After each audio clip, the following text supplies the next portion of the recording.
Thank you. I realised as I was coming up here that actually I'm a bit different from a lot of the people that have spoken today. I'm neither a GP nor am I a bloke, because I'm the only woman. so be kind. So I have to say, as I'm also the secretary of the Primary Healthcare Specialist Group, so with sorting out all of the details for other stuff, and I wasn't as heavily involved as some in terms of organising today, when I came to look at the title, I went, oh my God, what am I going to say about this? So what am I going to say? So what was it? Forwards is back? Oh, yeah. Backwards is forwards. Backwards is forwards, okay. Yes, all right. So this is actually going to be two of us are going to do this. Jeff is going to help me at the end of this. So what I'm going to do today is to talk about some work that I've been doing over the last 18 months or so around providing practices with some resilience support, and then how that actually leads to improving resilience and some of the things I've learned as a result of that. So I'll be taking some quite broad themes. We've been talking a lot today about some very detailed things around EMIS and curating records, but hopefully some of what I will say will bring some of that together as well. So we've been working with something like 60 plus practices over the last 18 months, and we're asked to provide some resilience support. You all recognise all of this. One of the GPs I work with took some of these photographs of the newsstand. So we were asked to provide some of the resilience support against this background. I don't know what's happened sort of in the Midlands, even though I live in the Midlands. Most of the work I'm doing is actually in London. And that's where we're providing the support that people are actually asking for. So what does that mean? Oh, hang on. Yeah, so I'm trying to remember which order my slides are in. We're asked to provide quite a lot of support. So these were the lists. Can you all see them at the back? Some of the wording, I realised after I put it together, was pretty rubbish. But I thought if you could actually give me an idea of which one of those you think would be the most common problem that people wanted us to actually have a look at. What was that? Demand. Okay. Anybody else? Oh God, I forgot I had that thing on. No? Okay. So the interesting thing here was actually a lot of it is around back office, HR, one-to-one coaching, we did quite a lot of that, and strategic planning.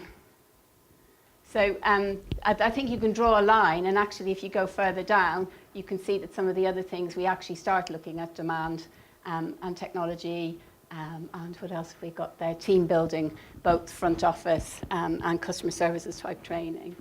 So I just thought that was interesting to see the sort of things that we've done. The team that I've got is basically a mixture of management consultants, me, I know, keep your watch safe. Doctors, we've got GPs, we've got HR specialists, we've got finance specialists. I've got several practice managers who are specialists, and usually, depending on what people want, we have accounting specialists as well.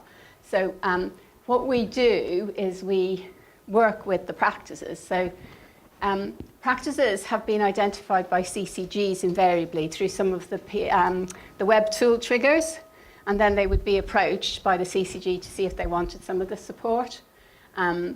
If they wanted it, then they'd sort of have a discussion about what area they actually wanted some support around. We'd go in, obviously we're being commissioned through the CCG.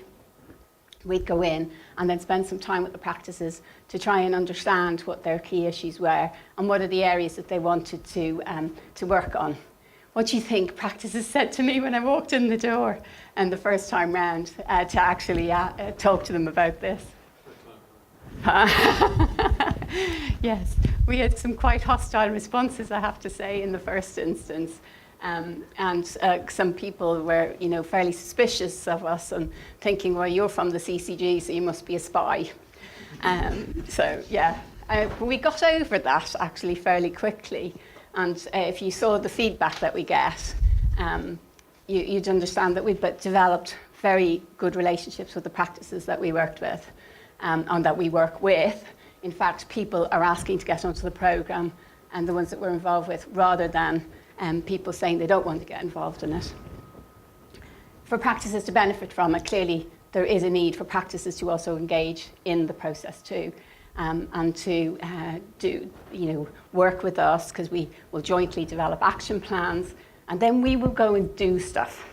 So, and I think this is why it differs from what other people have found, because we will go into a practice who's got problems with this finances, and I'll come on and I'll tell you about the themes, but we'll actually go in and I'll get an accountant to go in and work with them to look at what they need to do, help them set in place some basic financial controls in some instances, and in some other instances it's a bit more complex than that. But we will always be looking at the outcome for the practice, but ultimately it's about trying to improve the patient journey as well. That's what it's all about. I think the bit in blue that you can't really see is about engagement, because you have to engage with the practice and with the whole practice. And usually we're quite well known to the practice by the time we've finished, even though we've only got a very small amount of time to actually deliver what it is they need. And some of the things you've got up here are, clearly I'm a management consultant, so there's going to be post-it notes and brown paper involved at some point. So, and we do some training, etc., for people as well. And we work with people around their strategies, because that's one area where people haven't had a lot of, people haven't actually had strategies. They might have a vision, they might have a mission statement that you have for your CQC, but actually what's behind that, and what are we trying to do as a group?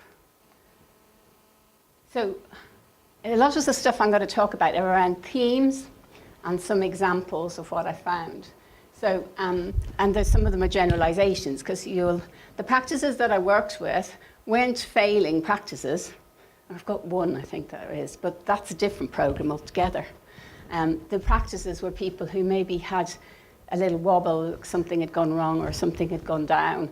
So, they had a very good history and something had happened. There was one practice we've had that had the GP failed one partner failed to get validated and kind of came in on the morning and said, I think you better cancel all my clinics today. And that sort of put the kibosh in amongst all of the whole practice in terms of what they do, and there was huge implications for that.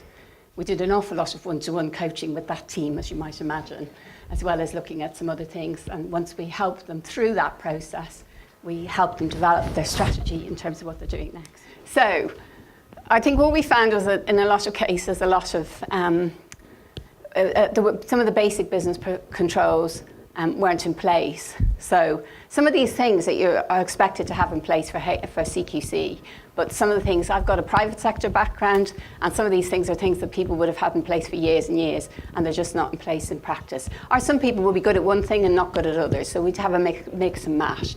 And so that would be things around finance and HR, training records, etc.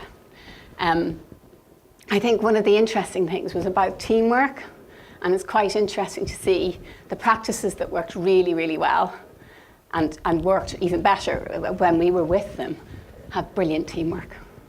And in some practices where people weren't interested in exploring new ways of working and doing things in a new way, they didn't actually have teamwork in place, and there was very much a split between the clinicians and everybody else.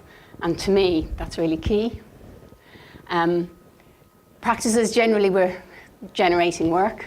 I mean, my local practice that I work with, that I am with, and I was ringing up for a non-urgent appointment for my daughter, and I rang up, made sure it happened to be a Monday, was the only time I could do it, but I didn't ring at the beginning of the day, I rang at the end of the day. I said, can I book this in a week's time or so? It's non-urgent, don't need to see anybody in the near future. Can you ring back tomorrow morning at 8 o'clock? And I'm thinking, all you've done is just shoved all the demand into the morning again. So there's lots of things happening on the ground where practices are generating work themselves. I think if some of the clinicians in the room sat down and thought about or held a mirror up to what you're doing, you probably find that some of the things that you're doing are actually generating work for you later on, but it's pushing it down the line a bit. You're so busy, you think, oh, well, that's one problem out of the way, but actually it might be putting in making more work for you later on. There's a lot of practices. We've been looking at how people give results out, and there's mixed. people take this in different ways, but actually, how do we actually get patients to receive their results without having to make the phone call, without having to come in and see you? And when there's normal results, and they are just normal pain results, obviously we've got clinical risk we've got to take into account as well, but are there other ways that we can actually do this? And starting to think about how we do that. And some of it's about using online, which way's Neil gone, and actually trying to divert some of the demand to the online mechanisms that we actually have.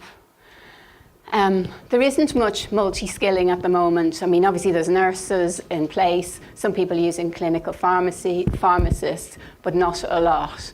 And I think given the demand, we need to start thinking about how do we do that, but I think people don't really know how to go about doing it. There's concerns about costs, etc. Very few are looking at new ways of working. Everybody saw the news at the weekend talking about shared medical appointments. We're actually doing a bit of work with some practices around group consultations. And one of the challenges as part of that is having 12 people in the room. Actually, how do we update the records? Because what you don't want to do is do your shared medical appointment, which is great. Everybody feels a big buzz at the end of it. The patients have loved it. The clinicians have loved it. But actually, I've got an hour and a half of admin to do after it. So that's one of the things we're actually starting to try and look at. How do you do that? How do you quicken that up? MDTs in operation, I think inwardly focused, not necessarily thinking about how can we work in this integrated world that is supposed to be out there. And some of that's because we're just under so much pressure and we're just trying to deal with that on a day-to-day basis. It's completely understandable.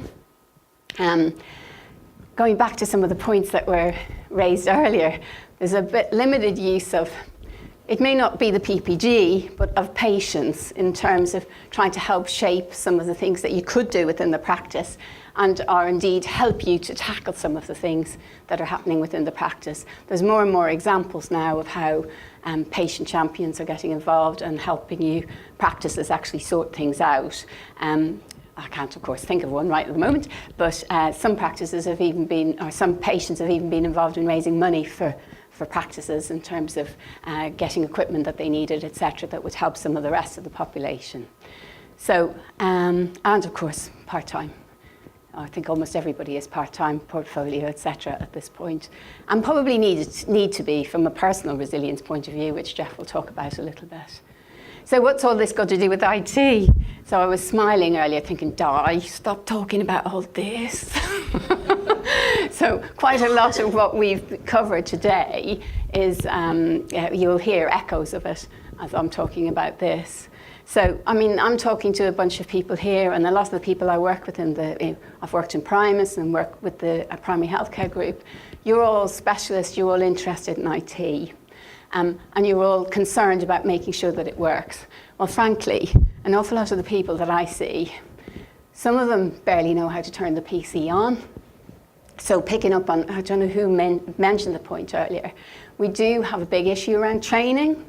We were asked to go in and provide some basic Word, Excel training for one practice.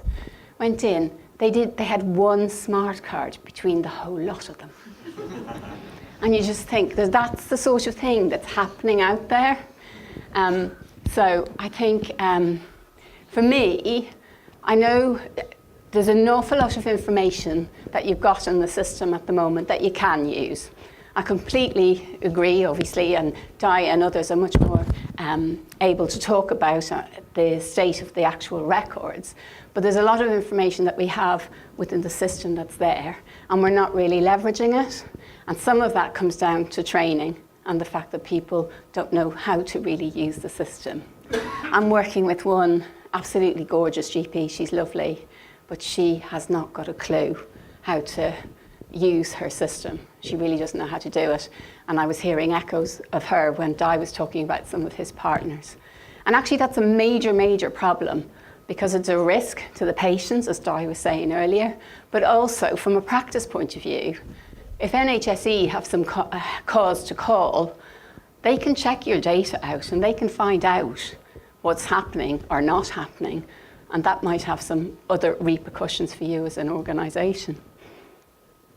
So I think the point there is there is data there, but nobody really knows how to use it. I don't think, well, we have done some work on demand actually, and I'll show you some slides just for the sake of it. But most of the demand stuff that we started doing because of practice time has really been around access and capacity and appointments that you've got, as opposed to demand. And one of the things that I go on about quite a lot and is actually we've got some very good phone systems out there. Who's looking at the calls that have been lost, etc., and how are we using that information to tell us about what the demand is that might be coming that way. That's quantitative, it's not qualitative, and you need some information about who's in the queue. I saw a practice yesterday, and they did an experiment last week. So the doctor found his stethoscope, put it around his neck, put a great big label on him, and said, "Doctor," went out to the queue to try and talk to the patients about what was wrong with them and why they were there, because he's trying to understand, because they have a problem with access, and to have a chance. And they said, "I want to see the doctor." And he was going, "I am a doctor." "No, I want to see the doctor." And I just thought that made me, I was thinking, what's going on there that people with all of those signals couldn't pick it up? But the interesting thing about that very brief unscientific experiment was that 30% of the people in that queue didn't need to be there. And I think Becky Maltby, who's South Bank, I nearly said Southampton, sorry, has found that 40% of GP appointments aren't required. They're not necessary, they're inappropriate. So can you imagine what life would be like if we could start to at least address some of those? Excel is used a lot. For people who know how to use it, going back to that practice that only had one smart card, they didn't even know how to do the basics around that. So a lot of the practices, there's been a big push in maybe in the CCG around online, but people aren't necessarily using it. So one of the things we're trying to do is encourage people to do that, so that then we can start thinking about, actually, you can get some repeat prescriptions through that route, you can get some results out through that route, and then at least hopefully it's starting to remove some of the pressure. I think one of the ethos of the little organisation I've got is that it's about sharing information. So and good examples and best practice. So if we find and hear about things that are working well, we try and let other people know. It doesn't always go down that well, actually, which has always been surprising to me, but it is about sharing, and I think that way, hopefully, we'll spread some good practice. Practices, you know, I was quite aware that SNOMED was coming, obviously, and that it hasn't happened. And when I go and speak to practices, they are aware that something is happening, but they don't really know what. And I just think, oh, okay. And then I'll find out that in the area that I'm in, that there's this fantastic dashboard that can show them all of this information. And then I struggle to find out who's providing it and how they can access it, because in the practice, they have no idea. And I'm thinking, so this is something that they could use that would be helpful, but they don't know how. Somebody might have told them once, but it's not sort of become part of the day-to-day. I came from industry, so actually the concept of being able to look at your data, operational as well as patient, etc., clinical, on a regular basis. So you're monitoring your cough, you're monitoring your flu, you're monitoring your vax, etc., etc., etc. You're monitoring your appointments, your DNAs, and the concept of actually doing that on a regular basis is not something that I found to be, you know, wall to wall in general practice. I've worked with some practices to actually set up some, you know, regular reporting. So you don't necessarily need to look at your appointments every month, but you might want to do it once a quarter or once a year. It depends what you want to do from a practice perspective. Clinical audit. I might have mentioned I did some work for Primus. So obviously Primus have absolutely fabulous, beautiful, beautiful clinical audits. But basic clinical audit is not something, and there's 2-cycle clinical audit, therefore using the data you've got is not necessarily something that all practices have are using. And actually, that's not my finding, that's the CQC. And that's one of the places that people fall down. So I think there's a lot of information in there. And this is the reason for showing you these slides is just to, they're pictures, you're not supposed to read them really. It's just to show that actually this is information that's in your system. You can actually pull some of this out and do this for yourself. So the information is there, we're just not necessarily using it. And I'm conscious that some of the quality of the information may not be great given some of the earlier conversations. This is again a Becky Maltby presentation or a slide, and I'm using it really just to hammer home the point around data and the fact that using data, and this is what she would say, I believe, from the reading I've done of the things she's done, is about we need to use that data within the systems. We obviously need to improve the quality of it as well, but to start thinking about how do we improve the quality of the care that we're doing, but also improve some of the operational issues too. And again, I've just highlighted that just to really reinforce it. One of the things we've been doing is also we provided support for practices around their CQC readiness. And so we actually did a fun, if you could imagine such a thing, a fun workshop around CQC readiness. And we were talking to people about going from good to outstanding. I mean, primary care does pretty well in terms of CQC if you look at the other providers. So I think 86% are good. But I think the thing that Steve Field and Nigel Sparrow, and again, I'm using them to sort of just reinforce the point, is that they want practices to be able to demonstrate, where's the thing gone? Have I just, there it is. Demonstrate tangible improvements.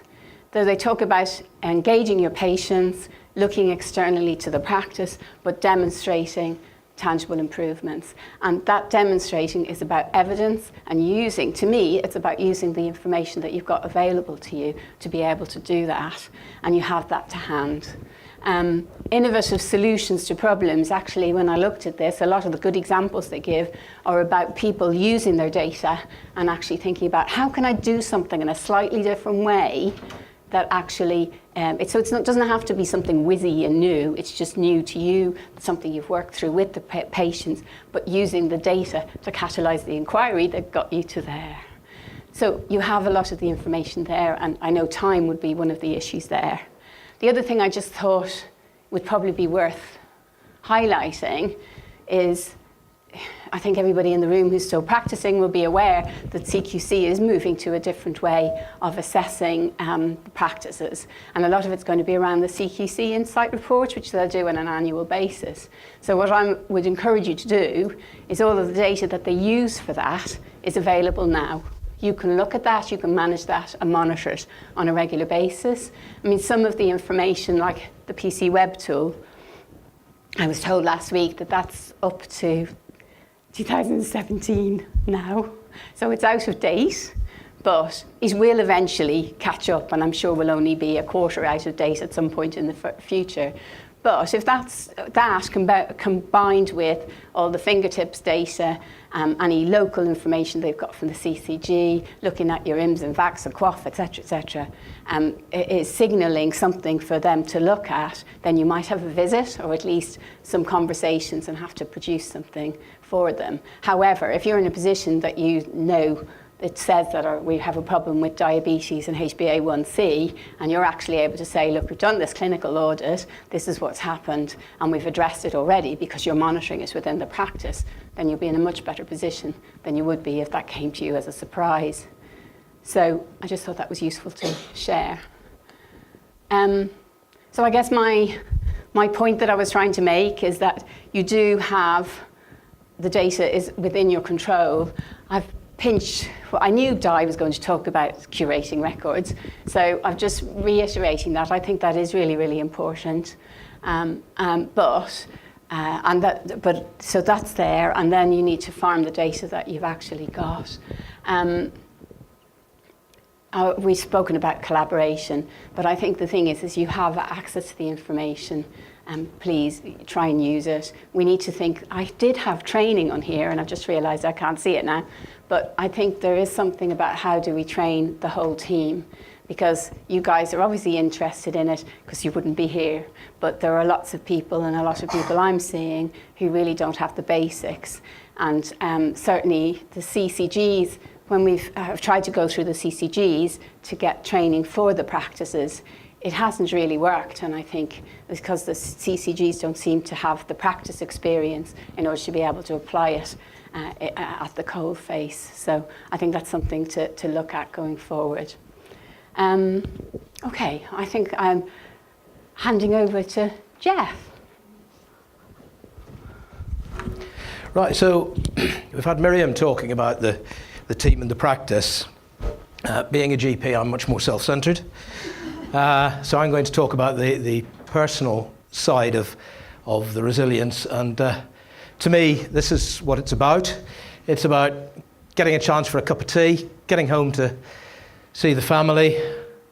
I think they're quite keen on that, I'm not sure. But just getting through the day in a slightly more civilised manner and hopefully not looking quite as frayed as my poor old owl. And I think what I want to point out is that the electronic health record that we use is not having the notes on a computer. Going back, I remember putting in a couple of systems when I was a young doctor, a long time ago. I did a GP locum just after finishing being a trainee, and they said, oh, good, you will be able to sort out our new computer that's arrived. We're getting the notes on a computer. And sure enough, in a set of brown boxes were some dumb terminals and set it up, and I knew nothing about electronic health records or informatics, and sure enough, what we had by the time I'd finished was the notes on a computer. And I went to my first partnership where they discovered I'd done that, and they got me to do the same again. I thought, well, if I'm going to do this again, I better find out a bit more about it. This coding lark, what's a code for? I've never written codes on paper. And so hopefully in a few moments, I'll just whiz through a lot of what Di's talked about, but explain why it relates to personal resilience and getting home at the end of the evening in time for a cup of tea. So I suspect there aren't that many people in the room now who worked with Lloyd George envelopes and paper records. Most of you have probably spent your entire life, Mary, yeah, I think, did you? Yeah? But most of you spent most of your life working with electronic records. But a lot of people still aren't doing the things that an electronic health record is clever at. And first of all, it's linking information. Now, in fairness, in the days of the paper record, when I was first a trainee, our practice did have a set of card indexes that had stuff on, which told you what was linked to what. It worked quite well. It was a card relational database. But electronically, that works a lot faster and is a lot more efficient. It means that you can put something in once and have it in more than one place. In those days, when you saw a diabetic hypertensive with ischemic heart disease and you took the blood pressure, you had to write it on the ischemic heart disease record card, the hypertensive record card, the diabetic record card, and in the notes. Whereas now, you put it in once, and whichever you're reviewing, if you do it right, you're going to be able to see it in the same place. And the other thing is, in the records, in the Lloyd George, you just had to go looking for stuff. Now, some efficient people had the big blue folders with the typed up sheet at the front, and a lot of relevant information was put on there, and good summaries were really helpful. But actually, with an electronic record, you can start to use the cleverness of machines to tell you what you need to know when you need to know it. I'm going to illustrate it. These illustrations are from one particular clinical system because it's the one I have access to, but this is something that you should be doing whatever clinical system you're using. And the other thing is, it's fast, it's accurate, and you can have confidence. If you've got it set up right, you can work faster and know that you're doing the right thing. The other thing I hated, I've left clinical practice now, but I used to hate that feeling of going home in the evening wondering if I'd got it right or if I'd done something wrong. And if you've got your technology set up right, it's not going to get rid of that, but it will certainly help it. So I'm going to use the example of a patient with hypertension just to show some of the things that I've done in practice to make sure that I feel that I can work faster, and more comfortably. And first I'm going to just talk a little bit about linkage. I suspect most people are familiar with linking drugs to diagnosis. Most of the systems will do it automatically if you're creating your consultations the right way. But actually, here's a patient with hypertension, and I want to review this patient with hypertension. If I've done my job right, I've got all the details here of the onset date of hypertension, when it was last reviewed. I've even got the SNOMED CT ID. I'm not sure whether that's a term ID or a code ID or what, but there's a number there. But I've also got here, I've got the linked medication. So I can immediately see what drugs this patient is currently on and the past drugs. And if this fitted on the screen, you'd see there's a little scroll bar there. So you can just quickly scroll down. I don't know if any of you have ever been in the position of seeing a patient with hypertension whose blood pressure isn't quite controlled. Used to happen to me moderately regularly. And you think, where do we go next? Well, you can either go into the medication screen and go into past drugs and scroll down through all their diabetic drugs and depression drugs and everything else, and hopefully pick out the hypertensive ones. But if you've got it all linked up, it's all there for you to see immediately. So you've turned a 5-minute stress into a 5-second glance. You can see the consultations. Again, Di talked about putting problem headers in for your consultations.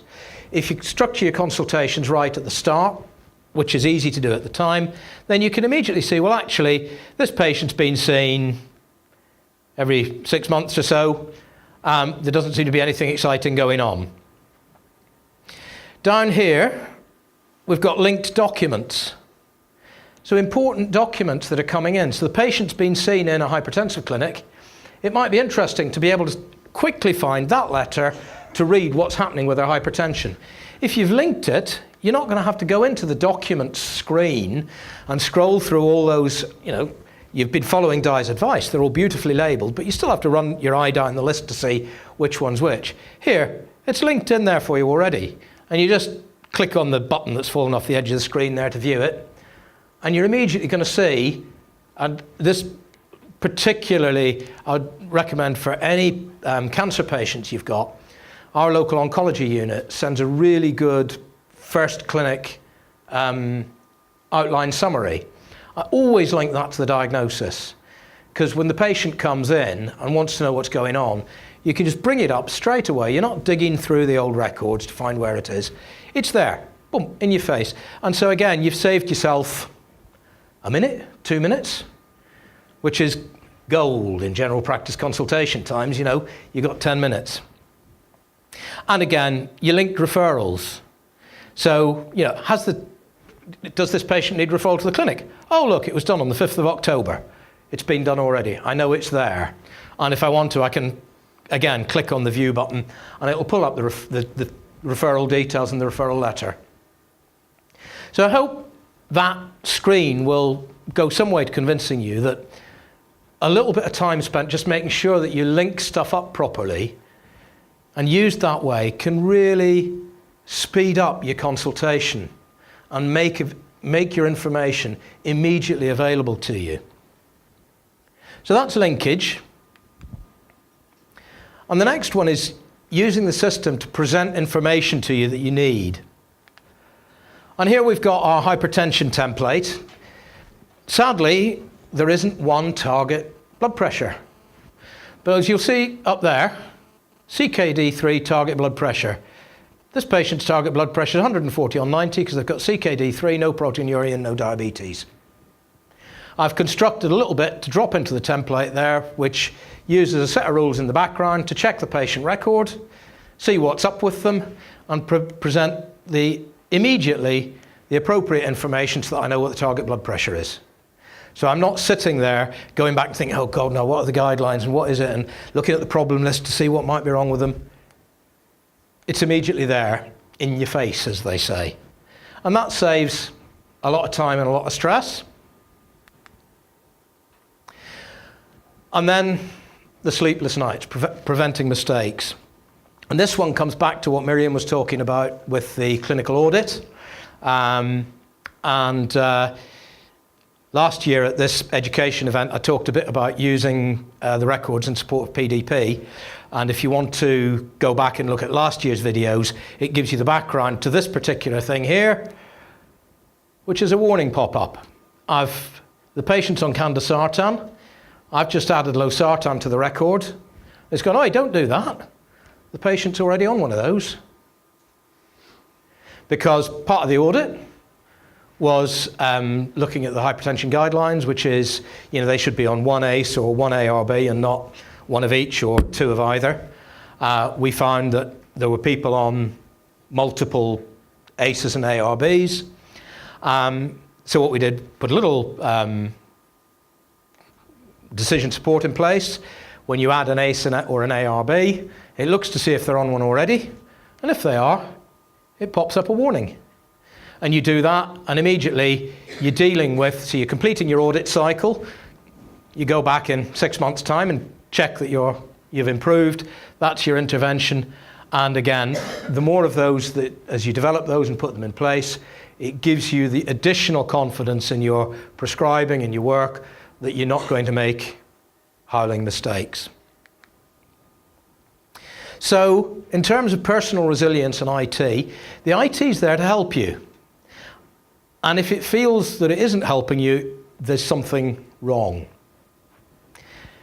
You don't have to do all this stuff yourself. I mean, I like doing it, and I'm one of those sad gits that in the evening would be fiddling around writing protocols and templates. But that is absolutely not for everybody, and these things can be shared. Local user groups, speak to colleagues, share these resources around. It really helps, because actually, as Miriam found, a lot of places are sharing the same problems. And cycle to work, which really helps. But that's not what those are doing there. The astute of you will notice that there is not one bicycle but two. This is not because of duplication in the record. This one has a wonderful pair of pedals and very nice gears, and is very useful for getting me around Sheffield. But I don't know, anyone who's been to Sheffield will know that there's the odd hill in Sheffield. And this is the one that I used to do my practice visits. And if you look closely, you'll see that there's a battery on the back and a big hub at the back there.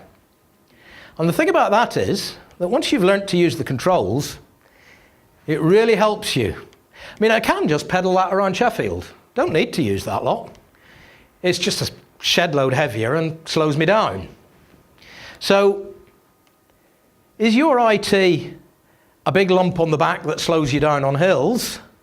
Or is it actually powering you up to the top so that you land there fresh as a daisy and ready to do whatever needs doing?